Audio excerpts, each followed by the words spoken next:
오늘 이 시간에는 이사야 29장 13절로 14절의 말씀을 중심으로 입술로만 하나님을 경외하는 자라는 제목으로 은혜를 나누고자 합니다. 우리가 제목에 본 것처럼 입술로만 하면 안 되겠죠?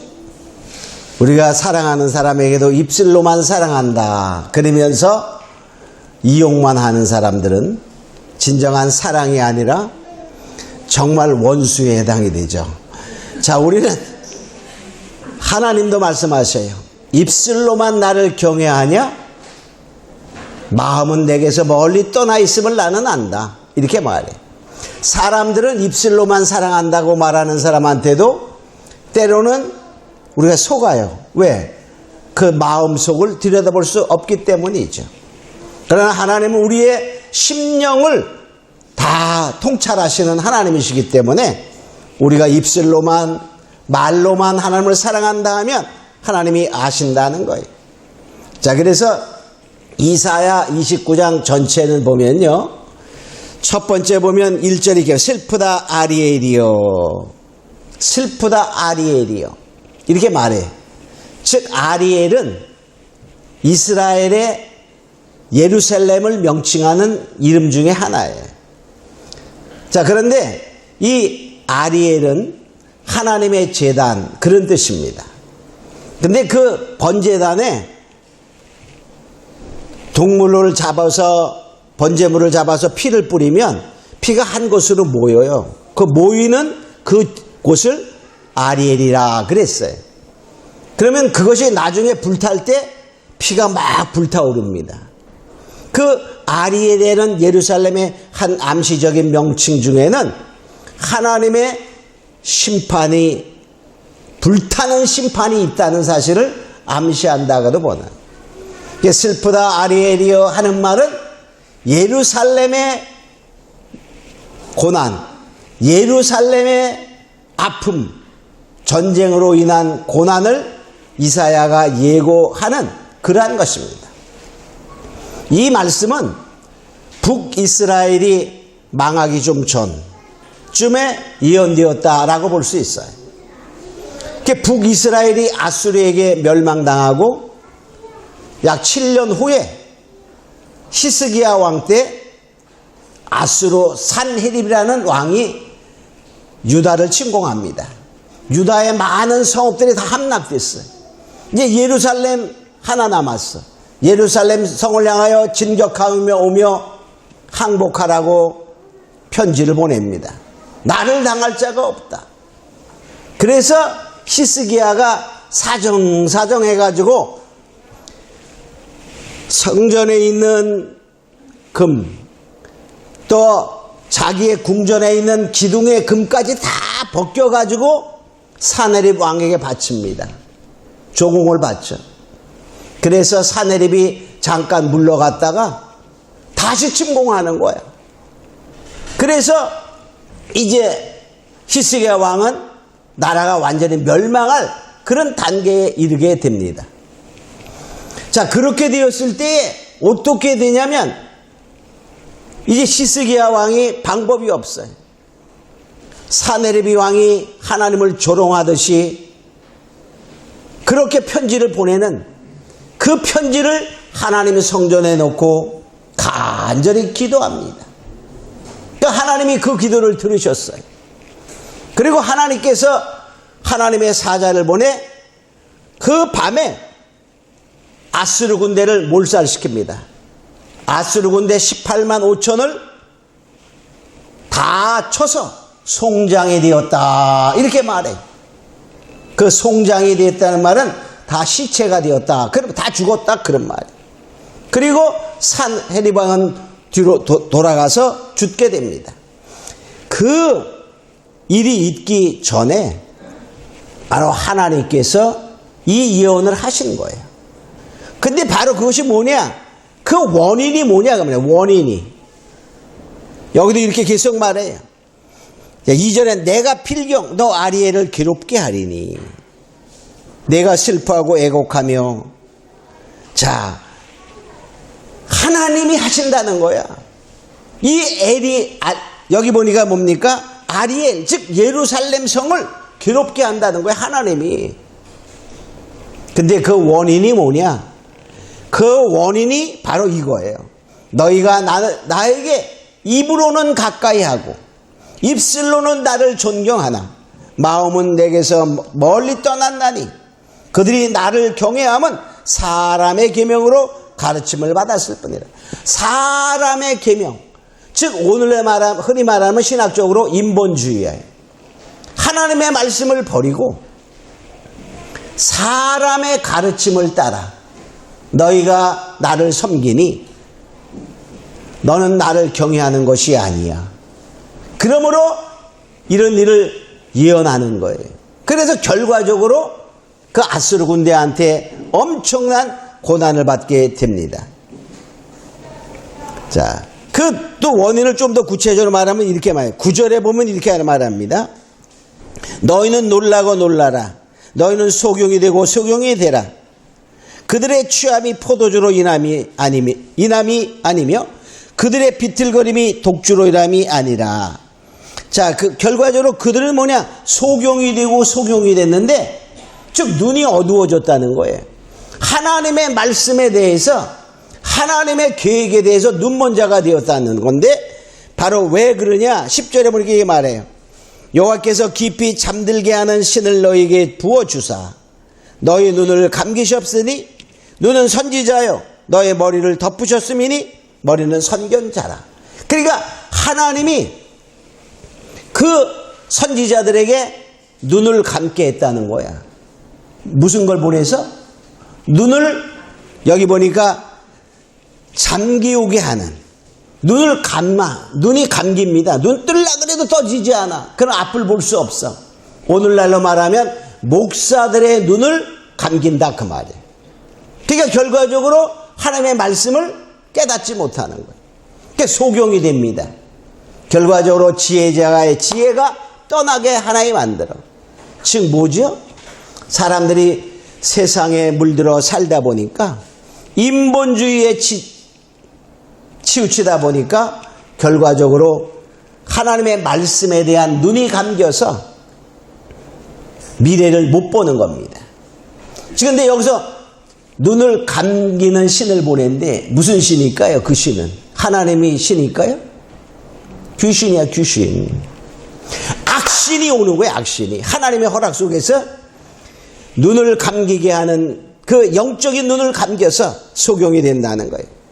결과적으로 뭡니까? 오늘날에는 자기도 모르는 사이에 우리가 우상을 숭배하고 있는 거예요. 인본주의는 우상입니다.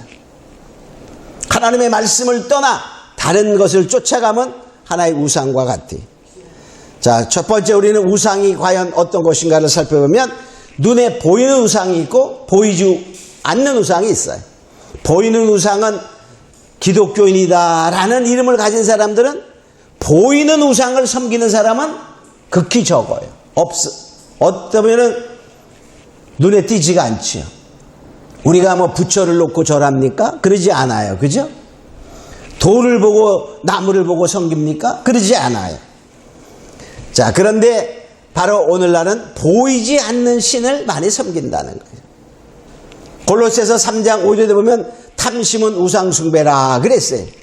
우리가 그런 건 많이 했으니까 이제 오늘은 좀 색다른 것을 해보겠어요. 그러니까 돈을 사랑하고 세상을 사랑하고 쾌락을 사랑하고 막 이런 건 다 탐심에 해당이 되잖아요. 그러니까 그런 것들은 우상입니다. 보이지 않는. 근데 오늘날에는 더 깊이 사단이 우리를 속이는 그러한 일들을 해요. 그런 것 중에 하나가 사상적인 거예요. 사상적인 거. 사상적인 거. 대표적인 것이 공산주의입니다. 자, 그런데 그 공산주의라는 것이 확 대두되기 전에 우리는 포퓰리즘이라는 말을 많이 쓰죠. 포퓰리즘. 포퓰리즘은 결과적으로 인기 영합주의야. 대중들에게 어떻게 하면 인기를 얻을까? 이 정확한 뜻은 우리나라 말하면 대중주의다 볼 수 있는데 인기를 끌기 위해서 정말 어떠한 일을 다 하는 거예요. 포퓰리즘입니다. 요새 근데 인기 끌려면 어떻게 하면 될까요? 제가 본래 좀 못생기고 뭐 그렇다고 가정해요. 힘도 없고 능도 없어. 근데 돈은 많아. 그러면 어떨까? 여자들이나 또는 그냥 주위의 사람들이. 그래도 인기가 실제는 없어. 근데 뭡니까? 가가지고 돈 뿌리면 어떨까? 달라붙을까 안 달라붙을까? 바로 그런 거예요. 결과적으로 이 포퓰리즘은 인기 영합주의다. 이렇게 말해요. 그래서 결과적으로 이 대중의 인기를 끌기 위해서 어떠한 일들을 벌일 때 이걸 포퓰리즘이다. 이렇게 말합니다. 성경에 있을까요? 없을까요? 없는 것 같은데 있어. 이것은 아주 옛날부터. 자, 이스라엘 백성들이 애굽에서 나왔습니다. 홍해를 건너고 하나님을 찬양하고 막 그래. 너무나 좋았어. 근데 모세가 이제 시내산에 올라갔어요. 기다려도 내려오지 않습니다. 아주 사람들은 불안했어요. 그래서 뭐라고 말합니까? 우리를 인도한 모세 어디 갔냐? 안 내려오는데. 그럼 우리 어떻게 해야 되냐? 막 그러면서 우리를 위하여 신을 만들자. 그렇게 아론에 대해 막 요청합니다. 그럼 아론은 어떻게 했을까요? 아론이 그때 만일에 하나님을 모세처럼 교통하며 만일에 믿음을 가졌더라면 무슨 소리야? 기다려야지. 기다려? 하나님이 어떻게 하지가 봐야지. 이렇게 말했을 텐데 그 대중들이 막 그런 거에 거기에 휩쓸려 갑니다. 그 대중들의 인기를 끌기 위해서 그래 애굽에서 나올 때 가져온 금고리 가져와. 그러니까 사람들이 막 금을 냈어. 그래 이걸 뭘 만들죠? 금송아지를 만듭니다. 금송아지를 만들어서 즉 뭘 만들었어요? 애굽의 우상을 만드는 거예요. 세상의 우상을 만들어서 세우고 이것이 우리를 애굽에서 인도한 하나님이다 하고 경배하고 절하며 뛰놀더라 그랬어요. 그 뛰놀더라 그런 말은 우상을 숭배하는 행위를 표현하는 것입니다. 그것 때문에 결과적으로 모세가 진노하여 십계명이 첫 번 받은 십계명이 깨트려지잖아요. 그러니까 결과적으로 아론은 하나의 그 자기도 모르게 포퓰리즘 사상을 그때 실현했다 이렇게 볼 수 있는 거예요. 하나님을 버린 거예요. 응? 자, 우리는 이런 거를 보면서 대중적인 인기를 끌기 위해 행동하는 포퓰리즘은 하나의 그 사단에서 영적으로 온 어떠한 사상이다 이렇게 볼 수 있어요. 자, 그러니까 종교도 뭡니까? 참으로 우상이 되는 거예요. 종교 우상이 되는 거예요. 자, 우리가 생각해 볼 때 기독교는 어떤 말 이리 말해요. 종교가 아닙니다. 그렇게 말해요. 그게 뭐예요? 복음이에요. 구원에 이르는 유일한 복음입니다. 근데 우리가 이 기독교에도 하나님의 말씀 외에 다른 것이 가해지거나 감해지면 종교 우상이 되는 거예요. 다른 종교들은 다 뭡니까? 인간의 노력, 고난 또는 도닦음 등등 이런 거를 통하여 무엇인가 구원에 이루고자 하는 인간의 노력으로 가고자 하는 하나의 생각해보면 극히 인간적인 인본주의야. 그러니까 결과적으로 타 종교는 다 보면 우상과 똑같습니다. 그냥 성자들이 만들었다. 성인들이 그래가지고서 우리가 종교다 그런 말을 하지만은 실제는 다 거기에는 뭡니까? 다 우리를 어떻게 지옥으로 끌고 가자는 여러 가지 길 중에 하나들인 것입니다. 그래서 결과적으로 우리가 다 종교는 다 우상 숭배예요. 결과적으로 뭐냐? 기독교도 다른 것이 가미되면 인간적인 것이 가미되면 종교 우상이 되는 거예요. 그러니까 인간적인 것이 가미되는 것이 요새 뭐 있죠? 종교 다원주의는 가장 인간적인 것이 대두되는 거예요. 다른 종교도 다 진리 있다. 산에 오르는 길이 한 가지만 있냐? 수십 가지가 있는 것처럼 가면 정상에서 같이 만난다. 그렇게 말합니다. 그런 물질의 세계는 그럴 수 있어. 이해가 됩니다. 그러나 영의 세계는 결코 그렇지 않다는 거예요. 가는 길이 많이 있는 것처럼 보이지만은 내가 길이요 진리요 생명이니 나로 말미암지 않고는 아버지께 이를 자가 없다라고 말하고 있습니다. 오직 하늘 가는 길은 예수 그리스도 한 분밖에 없다는 거예요. 근데 거기에다 다른 거를 가미하면 어떻게 될까요? 종교 우상이 되는 거예요. 그러니까 오늘날에는 종교다원주의라 그래서 많은 기독교인들이나 목사들이 종교다원주의를 주장해. 인간적으로 보면 훨씬 그게 더 합리적이며 우리가 이해가 잘 됩니다. 그러나 그것은 결과적으로 오늘날 종교 우상을 만들어가고 있는 거예요. 또 뭡니까? 우리는 아까도 공산주의 얘기했지만 주체사상, 특히 주체사상은 김일성 사상입니다. 근데 이 김일성 사상, 주체사상은 하나님의 자리에 김일성이를 놓은 거예요. 그러니까 김일성이가 하나님입니다. 북한에 교회들이 있다고 말하잖아요. 봉수교회, 칠곡교회 막 이런 교회 있다는 것은 다 100% 공산당원만 그 예배에 참석할 수 있는 거예요. 빨간 사람들만 거기 참석할 수 있는 거예요. 그럼 그 사람들은 뭐냐? 하늘에 우리가 믿는 유일하신 창조주 하나님을 믿는 게 아니라 김일성 하나님을 믿는 거예요. 김일성 하나님을. 응? 자, 오늘날에도 이 우리나라에도 주체사상을 가르치는 기독교 단체가 있다는 거예요. 그 유명한 목사들이 하는 거예요.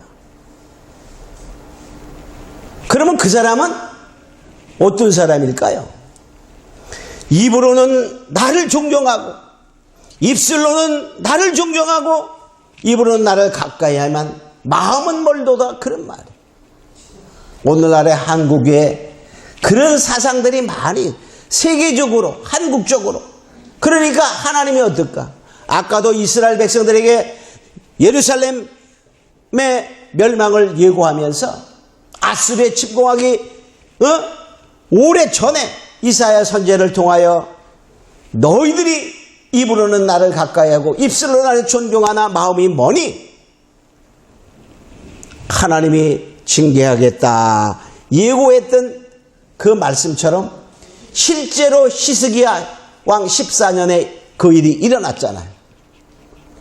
바로 이 이스라엘의 역사는 우리의 그 역사를 다시 한번 과거의 그림자로 가르쳐주는 거라는 걸 생각하고 우리는 정말 정신을 바싹 차려야 됩니다.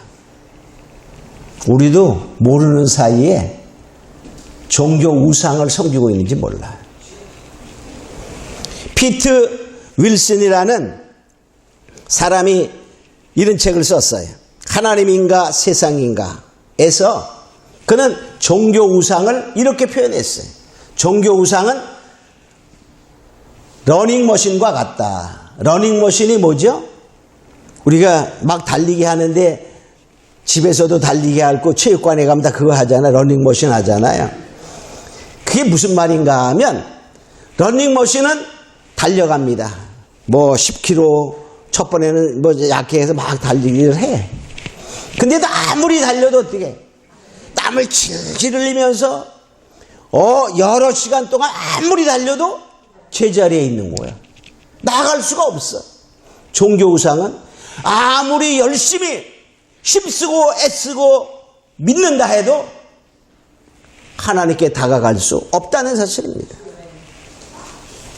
우리가 이러한 걸 보면서 오늘날 우리가 종교다원주의나 이러한 주체사상이나 공산주의 사상의 그 사상을 갖고 있는 사람들은 자기도 모르게 우상숭배를 하는 종교 우상, 즉 러닝머신에 올라서서 달려가는 그 모습과 전진할 수 없는 그러한 모습이라는 생각을 해야 됩니다. 사람의 가르침을 받기 때문이다. 이렇게 말해요. 하나님의 계명을 따라야 되는데 그러니까 하나님의 가르침을 받지 않고 사람의 가르침을 받는다. 그런 뜻이에요.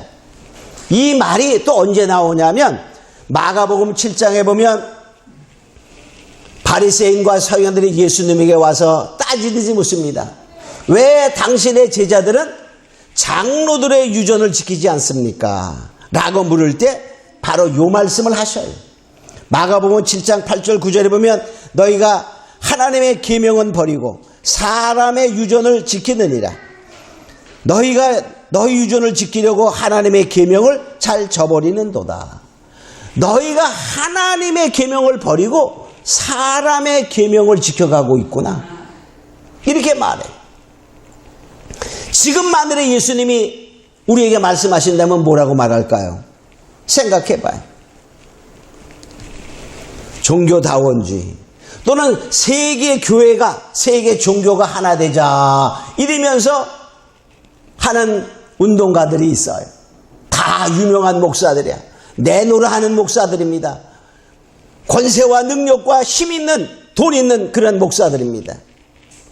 그들을 향하여 주님은 뭐라고 말씀하실까? 너희 아마도 이렇게 말할까? 너희가 너희 가르침을 지키게 하려고 하나님의 말씀은 잘도 버리는구나. 아마 이렇게 말씀하지 않을까 생각해 봅니다. 야, 근데 우리는 때로는 이해가 안 돼. 아니 그렇게 능력을 발했고 예수를 잘 전하던 목사들이 아니 이럴 수가 있을까? 이렇게 생각할 수 있잖아요. 그런 생각이 들죠? 아니 나같이 별 볼 일 없는 목사는 그냥 말씀 따라가자 이렇게 말하는데 그렇게 유명하고 힘 있고 능 있고 세상이 알아주는 사람들이 왜 그럴까? 바로 아까 얘기한 것처럼 그들이 뭐냐? 입술로는 하나님을 존경하고 경외하고 한다면서 실제 마음은 그렇지 않다는 거예요. 그래서 뭐죠? 하나님이 잠들게 하는 신을 그들에게 분다는 거예요. 그러니까 지혜자의 지혜가 떠나가는 거야. 지혜가 떠나요. 그러니까 어떻게 지금 우리가 똑똑한 사람도 교통사고 나서 뇌가 망가지거나 치매가 걸리면 어떻게 되죠? 네? 그 사람의 지혜가 없어지는 거야. 바로 하나님이 그들에게 지혜를 거둔다는 거예요.